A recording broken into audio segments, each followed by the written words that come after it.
Engineering ఫీజుల పెంపుపై తెలంగాణ ప్రభుత్వ ఆలోచనేంటి? కాలేజీల మేనేజ్మెంట్స్ పంపిన ప్రతిపాదనకు ఓకే చెప్తారా, నో అంటారా?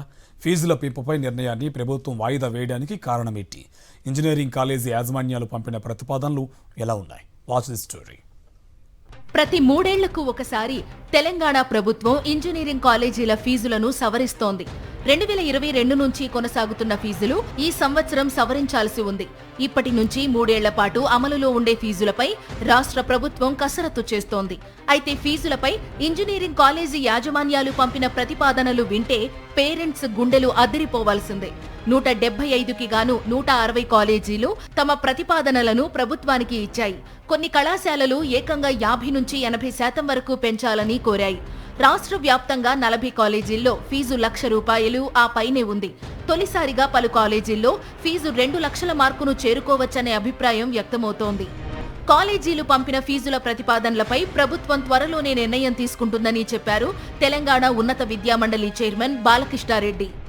టీఎఫ్ఆర్సీ అని ఉంటుంది కదా, Telangana admission and fee regulation authority, వాళ్ళు చూసుకుంటారు ఫీజుల ఫిక్సేషన్. మా రోల్ తక్కువ ఉంటుంది, మేము కూడా మెంబరు. అయితే అదే కొంత ప్రాసెస్ చేసి గవర్నమెంట్కి సబ్మిట్ చేశారు. గవర్నమెంట్ కొన్ని వాళ్ళ దృష్టికి ఏమంటే కొన్ని కాలేజెస్కి ఎక్కువ ఫీ ఉందని వచ్చినట్లుంది, కొంత రివ్యూ చేస్తున్నారు. అది గవర్నమెంట్ దగ్గర ఉందండి, వెరీ సూన్. ఎందుకంటే మనకు ప్రాసెస్ స్టార్ట్ కావాలంటే ఫీ ఫిక్సేషన్ ఉండాలి కాబట్టి ఈ వారం రోజులు 4-5 రోజుల్లో ఆ ప్రాసెస్ అయిపోతుందని అనుకుంటున్నాం. 2022లో కొన్ని కాలేజీల్లో ఫీజులు పెరగగా కొన్ని కాలేజీల్లో ఫీజులు తగ్గాయి. ఈసారి కూడా అదే విధంగా జరిగే అవకాశం ఉంది. ప్రస్తుతం టాప్ లో ఉన్న సిబిఐటిలో ఫీజు ₹1,65,000గా ఉంది. కాలేజీలు పంపే ప్రతిపాదనలు ప్రభుత్వం ఓకే చేస్తే 2 లక్షలు దాటే అవకాశం ఉంటుంది. ఇలాగే అనేక కాలేజీలు ఉన్నాయి. అయితే ప్రభుత్వం మాత్రం ఫీజుల పెంపులో హేతుబద్ధత ఉండాలని భావిస్తోంది. అందుకే నిర్ణయాన్ని వాయిదా వేశారని అంటున్నారు. విద్యార్థి సంఘాలు మాత్రం పేరెంట్స్ పై భారం మోపవద్దని కోరుతున్నారు.